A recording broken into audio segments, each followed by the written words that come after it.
پہلا سیموئیل اور اس کا 12واں باب جو 25 آیات پر مشتمل ہے۔ تب سیموئیل نے سب اسرائیلیوں سے کہا، دیکھو جو کچھ تم نے مجھ سے کہا، میں نے تمہاری ایک ایک بات مانی اور ایک بادشاہ تمہارے اوپر ٹھہرایا ہے، اور اب دیکھو یہ بادشاہ تمہارے آگے آگے چلتا ہے۔ میں تو بوڑھا ہوں اور میرا سر سفید ہو گیا، اور دیکھو میرے بیٹے تمہارے ساتھ ہیں۔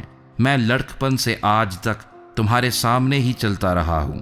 میں حاضر ہوں، سو تم خداوند اور اس کے ممسوح کے آگے میرے منہ پر بتاؤ کہ میں نے کس کا بیل لے لیا یا کس کا گدھا لیا، میں نے کس کا حق مارا یا کس پر ظلم کیا، یا کس کے ہاتھ سے میں نے رشوت لی تاکہ اندھا بن جاؤں، بتاؤ اور یہ میں تم کو واپس کر دوں گا۔ انہوں نے جواب دیا، تو نے ہمارا حق نہیں مارا اور نہ ہم پر ظلم کیا، اور نہ تو نے کسی کے ہاتھ سے کچھ لیا۔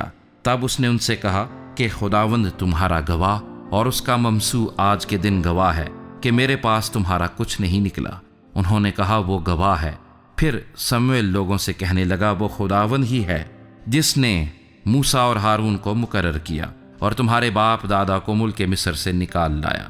سو اب ٹھہرے رہو تاکہ میں خداوند کے حضور ان سب نیکیوں کے بارے میں جو خداوند نے تم سے اور تمہارے باپ دادا سے کی گفتگو کروں۔ جب یعقوب مصر میں گیا اور تمہارے باپ دادا نے خداوند سے فریاد کی، تو خداوند نے موسیٰ اور ہارون کو بھیجا، جنہوں نے تمہارے باپ دادا کو مصر سے نکال کر اس جگہ بسایا۔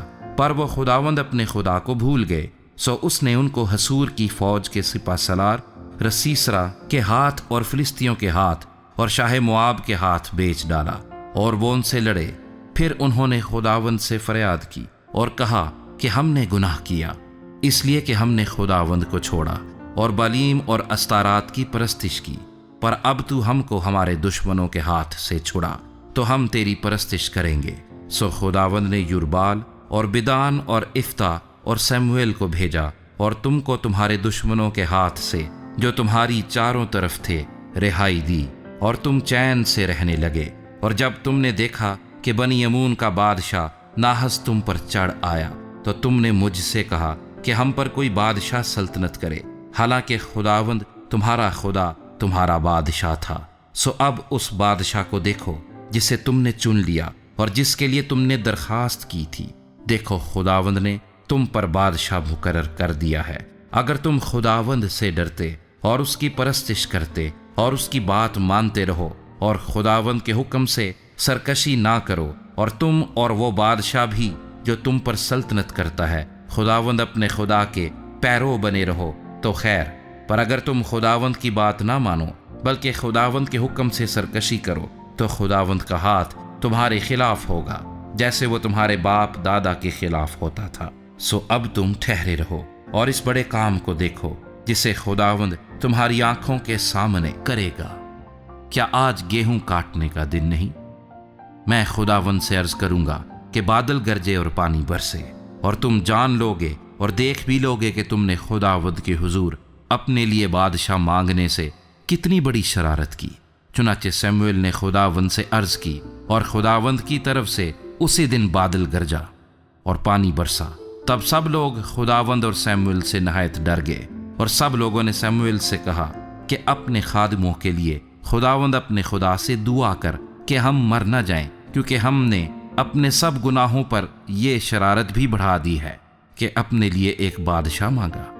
سیموئیل نے لوگوں سے کہا، خوف نہ کرو، یہ سب شرارت تو تم نے کی ہے، تو بھی خداوند کی پیروی سے کنارہ کشی نہ کرو، بلکہ اپنے سارے دل سے خداوند کی پرستش کرو۔